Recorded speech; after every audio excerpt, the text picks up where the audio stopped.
All right, today we're messing with this 2020 Dodge Ram 1500 DT 5.7 Hemi. Key fobs didn't work. It got towed to another shop, sat there for a couple weeks, nobody could figure it out. Gets towed to me, and this is what I figured out. And hopefully this will help everybody. So behind the back seat, already got everything loose. Right here's a key fob module. It went bad. It went bad due to the third brake light leaking inside the truck and getting inside the module. So what I did is I took the old one, took it apart. I don't know if this is going to focus or not, but right here you can see a little bit of green. This computer chip got wet and stopped working. So, ordered a new one. You got to program it to your vehicle. All your tire pressure sensors have to be right and all, and then it link into it. Also, fix the leak and the problem for that. However, I don't know if this is from the other shop or what, but I had power to the truck and the key worked. I could lock and unlock the truck, but it would not start the truck. I come inside the engine bay, and this relay is a run start relay. So what I did is I pulled it apart, and then I pressed the relay down while the key was on, and then the engine started to work.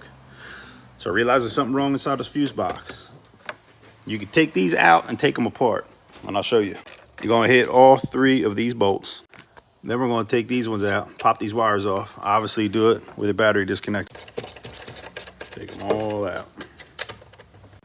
And you're gonna hit 4 tabs. 1, 2, 3, 4. Probably gonna send with a flat blade like that, and they'll pull it and it'll come out. Whole fuse box. Here's a new one from the junkyard. I'll throw this in.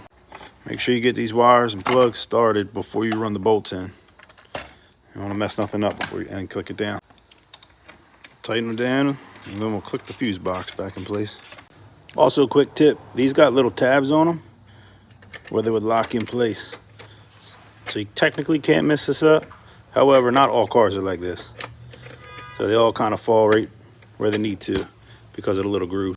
Also, this battery was loose, it wasn't tied down, so I don't know if somebody ran a surge through this hooking up a battery, because this isn't an old battery either. But I'm gonna hook it together. All right, now let's try this truck. Sweet. Well, hopefully this helps everybody else out. It's kind of a pain figuring it out, and also one of the keys out of the two are allowing me to be programmed. And check this out, I'm gonna make another video. I'm gonna pull this apart and show you guys what I did inside of here too.